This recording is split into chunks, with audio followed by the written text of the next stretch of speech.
Hey everybody, thank you so much for joining me for episode 15 of the Breaking Strings podcast. Well, we made it, episode 15. A lot of people say that after the fourth podcast, if you haven't dropped out, after the fourth episode, if you're still going at it, then this podcast has a chance of surviving. And okay, well, I'll take it. I don't have any plans on stopping this. I'm really enjoying it. Sometimes, I make these episodes, whether it's a solo episode or whether it's an episode where I have a guest, and I'm thinking to myself, is anybody listening? Like, is anybody benefiting from it? And, you guys writing in with your, positive comments, fantastic, stellar reviews for the podcast. I'm so grateful. I want to say thank you. Thank you so much. And I'm so happy for all of the other positive feedback I received. This is really wonderful. Before we dive into the episode and we read our listener letter, I want to talk about something that's exciting for me this week. I'm going to get to see a concert by my professor from Peabody. His name is Manuel Barrueco, a Cuban guitarist, and he was a huge influence on me and one of the reasons why I started doing this professionally. I started listening to his recordings in 2002, 2003, and I had immediate plans to come to Baltimore and audition at Peabody. I was listening to those recordings like on repeat for hours and hours and hours a day, and that was like part of my upbringing as a classical musician and part of my learning the classical guitar repertoire and classical repertoire as a whole was just so much in those. Back then it was CDs. I wasn't doing downloads and stuff like that much back then. So it was just listening to these CDs with headphones on and bringing the CDs to school, listening on the way to school, listening on the way home from school. Yeah, having those albums, those 1970s recordings as part of my daily routine was, it was a huge turning point. I learned so much from listening. I'm really looking forward to see also with Manuel how his playing is different today in 2023. I'm interested in the stylistic choices as far as the programming, listening also for, how he approaches articulation and phrasing and everything like that, like how different it's going to be from the playing that I know very well from the 1970s and also some of his 1990s recordings for EMI that were also part of my listening in college and stuff like that. So I'm very, very familiar with that early Manuel Barrueco sound. It is definitely ingrained in me. It's so much part of the way that I see music being played on the classical guitar. Just curious to see what has changed in his style as I see him in 2023. I'm reminded of a joke. The joke goes something like this. A young piano student goes to an older master, an older virtuoso, and he plays for him in a master class. So as he's playing this Chopin piece, the maestro says, "You really need to slow this down. You're really, really playing way too loudly. You really need to bring this down. It really needs to be more delicate in this spot." And so the student says, "Oh, okay, maestro, thank you so much." And he goes and he works on the Chopin and works really, really hard. And the following year, he gets to play for this piano virtuoso, this maestro, again in another master class. So he's playing the same Chopin piece, and he's hoping that he gets some very positive feedback from the maestro. The maestro gives him some feedback, and he says, "Well, what are you doing? You really need to play louder here, and please bring up the tempo. Please play faster. Please play faster." And the student is confused. He asks the maestro, "Maestro, I really don't understand. I played you this same piece last year, and last year you needed something that was much more delicate. You needed something that was much softer, much slower." And the maestro responds, Ah, okay. You see? See, I'm growing, I'm changing, and you're just staying the same. And the serious takeaway is that yeah, as you get older, your taste and your selections for the repertoire that you choose, I mean, everything has to completely change. I mean, you're a different person. Your own views on the music have to change with you. That just makes sense. And no one wants to hear you playing the same pieces in exactly the same way, 5 years later, 10 years later, 15 years later, 20 years later, right? So that's my takeaway from the joke. And I'm sorry, I wish I could give credit to the person that made that up. I just don't know. It's just kind of a joke that's been passed around music schools, I think. Okay, so this week's listener letter comes from Gustavo from Panama City, Panama. How do you deal with post-performance anxiety relating to what you could have done better and why you play in certain ways? I think what Gustavo is referring to, and first of all, I really love this term, post-performance anxiety, because we've talked a lot about the anxiety that you get before performing. We've talked a lot about the anxiety that you get on stage as you're performing, the trembling, the shaking, the fuzzy thinking, the inability to think clearly, right? So post-performance anxiety here, Gustavo is saying that, you give a performance, you're very unhappy with the way that it went. Let's say, for lack of a better term, you bombed. You didn't deliver. You played badly, and now the performance is over, and you can't get over it. You're still thinking about it. You have some guilt, perhaps you feel like you didn't prepare hard enough or you prepared incorrectly, you overlooked some things. There's definitely some disappointment. And yeah, you're basically just have, regret and shame. And what's happening is now it's blocking you from moving forward. The performance is done, and now anything forthcoming that you might have in the future, now your feelings about that one performance, they're interfering with the stuff that you have to do in the future, and this is not good. Okay, so let's talk about this. How are you going to move past a performance that you're unhappy with? Everybody can feel these feelings from time to time. I think professionals feel them too, at least the professionals that I've discussed this with. I think that not only is it possible to move past this, it's actually possible to use that poor performance or that unsatisfactory performance to your advantage. If you listen to the first episode I ever released on this show, I talked about my first time performing with the classical guitar, and I didn't prepare in a special way at all. And I played a piece by Hector Villalobos, and it was just, it was a disaster on all accounts. There were a lot of unexpected mistakes in so many different areas. Yeah, and so long story short, what I did was I developed a method after that performance that actually, to this day, there are things in that method, a lot of things, a high percentage of the ideas that I had from that one poor performance are part of my methodology today. That was a useful moment for me. I used something that was quite traumatizing in a way because I really had a bad time with my stage fright, and I really didn't feel good up there.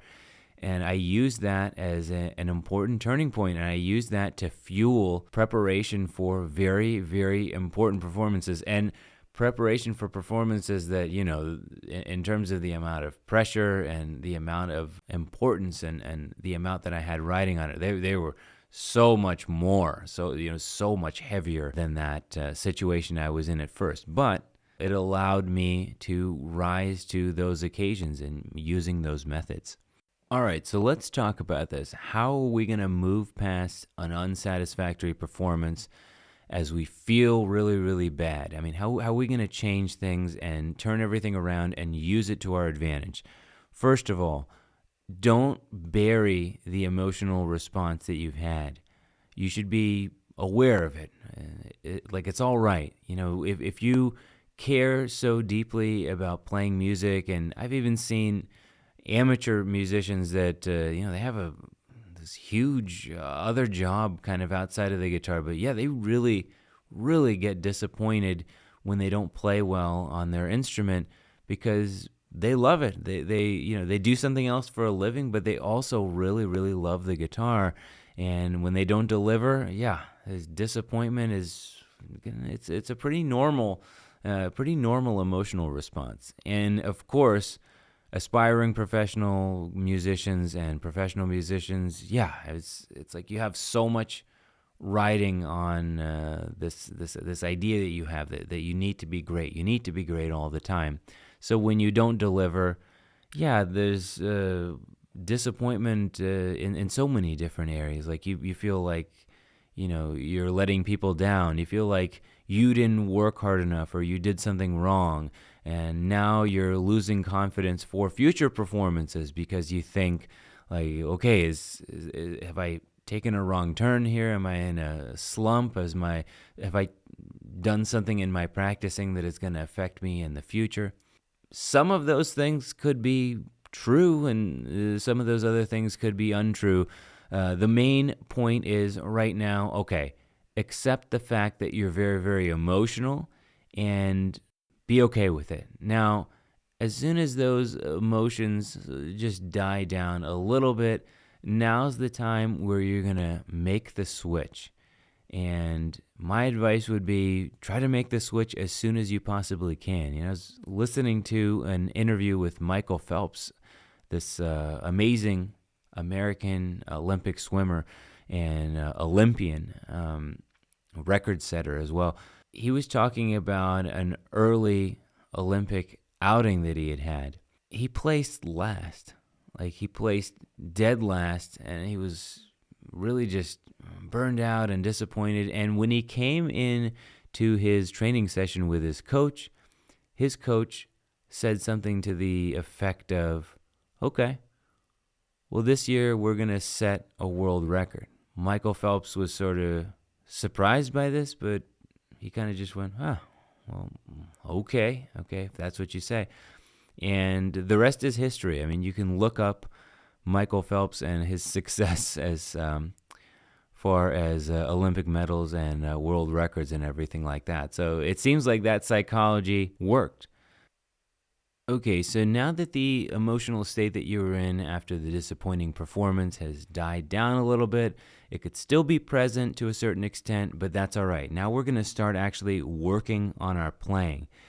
When you're analyzing your playing, first of all, you have to be as specific as possible.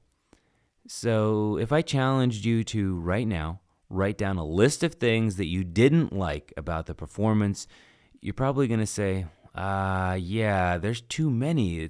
The whole thing was awful. Okay, challenge accepted. Give me a list of 100 things that you didn't like.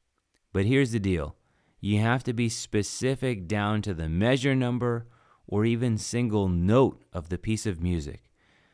Pretend that you're just on a jury panel or something and you're judging an audition and you're judging your own audition. You have to think objectively, so you're going to focus on things like accuracy and rhythm, tone color, phrasing, dynamics, articulation, etc. You have to make sure that this is not an attack on yourself and your own self-worth. You have to make sure that it's an attack on the areas that you want to improve. This cannot be something that is emotional. You want to try to break away from that as soon as you possibly can. When you start getting specific and you start getting into the specifics of the music, this is not going to be the same kind of emotional response that you had in the first place. What you're doing now is diverting yourself. Now you're focused on improvement. You're focused on working. So you're not going to lose motivation like you will with the more emotional response. Now you're actually going to want to practice. And this is generally what we want because we want to keep playing. We're focused now on our future. We're forgetting what happened. We're only taking everything that we didn't like in that performance and improving it for the future. That's all we want to do. All right, now coming back to making that list of 100 problem spots or 100 things that you don't like about your playing, it feels like there are 100 problems, but it's not that easy to list 100. At first, your emotional response is telling you that there are so many things wrong. But really, even if you list your first 20 problem areas, you're going to start to see overlap. You're going to start to see some of the same themes. And when you see that and you can start grouping things into categories, well, you can sometimes use the same practice method and same practice approach to actually help you with several different spots all at once. Take, for example, memory lapses. This is one of the most common problems in a bad performance. So you might feel like every memory lapse that you had in the performance might require hours and hours and tons of repetition to prevent future memory lapses. I actually think that having memory lapses in a performance is a warning light. It's an indicator that you need to spend some time visualizing the piece away from your instrument. If you can see every fingering and match it with the sound of the piece in your head, well, what's going to happen? When your muscle memory fails you, you're going to be aware of the finger patterns that need to happen. And yeah, you can just will yourself to continue on with the piece. We have a separate episode on visualization, so if you want to tune into that, that would be a very helpful thing to do. All right, let's look at another common problem: inconsistency or inaccuracy in the playing. So specifically what I mean is frequent missed notes. You're missing notes, you're making mistakes, and these are in easy parts of the piece, and they're happening in different places every time. You have to ask yourself honestly if your practice sessions are actually flawless with respect to those passages that you're thinking about. Sometimes we make a lot of tiny mistakes in practice sessions and expect everything to iron out when we actually sit down and play the whole piece. Yeah, that's definitely not going to happen, because we're just going to make a product of the repetitions that we had in our practice sessions. And if the repetitions that we had in our practice sessions were filled with tiny glitches, it's going to probably be the same thing when we perform. So then what happens when you're performing is that because you feel this huge sense of responsibility to do well, these seemingly tiny mistakes in our practice sessions are now magnified when we're playing for other people. So that's what's happening there. So if you're not consistently nailing every passage in your practice sessions, you can start by making sure that you're practicing slowly enough, and then probably slicing the piece into much smaller, manageable sections. So start by slicing your phrases into groups of measures, and if a part is very difficult, you can actually practice a single measure or a portion of a measure. Remember, you need to play as slowly as you need to execute the piece exactly the way you want. I wouldn't worry if anybody is listening. Don't try to be playing a certain way for people if you think someone is listening in the next room or listening through the wall or something like that. Many times I have stayed with people while I'm preparing for a performance, and the person whose house I'm staying at or apartment I'm staying at, sometimes I'll get a comment after the concert happens, and there's sort of like an amazement, like, I can't believe you played those things so quickly and you did all that. When I listened to you practice, it's like you were playing a quarter of the tempo. Well, yeah, of course I was. I mean, I also practice very, very quickly, but I spend a large percentage of the time doing very, very, very slow practice because I want control. I want accuracy. The speed is important, but it can only come after that point. And it's hard to perform in front of people and have a ton of control. I really feel that I build a lot of that control with really, really slow practice and a focus on having very, very good, clean repetitions with all of the passage work in the pieces. So here's what needs to happen. Stay objective, stay specific, and then whittle down the problem spots into several large categories that will become the focal point of your practicing. You may need to overcompensate in some areas, and hey, that's okay, because if you listen to my episode, Strategies for Productive Practice, we mentioned the importance of tackling your weak points head on. Just face them. Go right at them. Whatever your plan is, it's important to be realistic, and it's important to be patient. Improvement is something that takes time and effort. I know everybody says that, but it's true. So don't expect an overnight success with all of this. I wanted to close the episode with a little bit of a note about perfectionism. So while perfectionism is a useful tool in the form of slow practicing and quality repetition, overdoing it with perfectionism can actually be pretty frustrating. We're not a machine. We're not AI. You have to remember, we are human. And sometimes we make errors. That's okay. When artists and musicians become obsessed with perfection to the point that they can't really create and perform properly, they're no longer using perfection to improve their craft. Now you're getting to be too neurotic about it. I think perfectionism can also be dangerous. I think it can paralyze you. So if artists and musicians are so consumed by their desire to be perfect that they never take action, they're never going to achieve their goals or experience the satisfaction of creating something new. So I think it's important to let go just a little bit of perfection in order to take risks.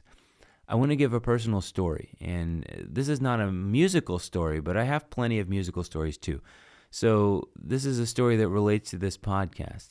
When do you think I wanted to start this podcast?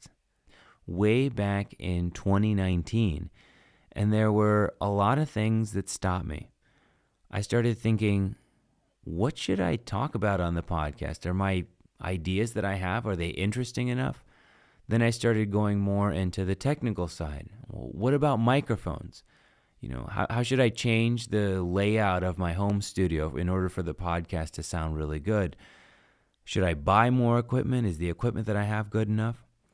Then I started thinking about audio or video or what combination and what platform is going to be best. Anyway, the thoughts were endless, going on and on and on until I eventually just dropped out of the project because I had so much other stuff going on that I just couldn't deal with this kind of back and forth.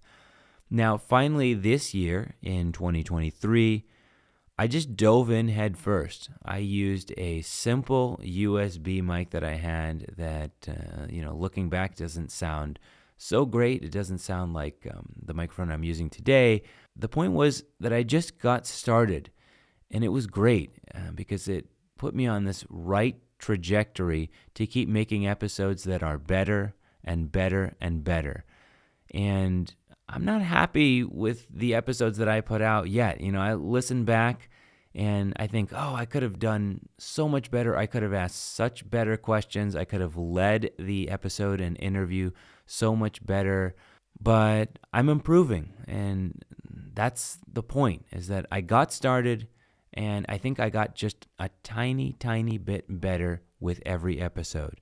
And how many episodes do you think I could have released between 2019 and now if I kept that same trajectory going?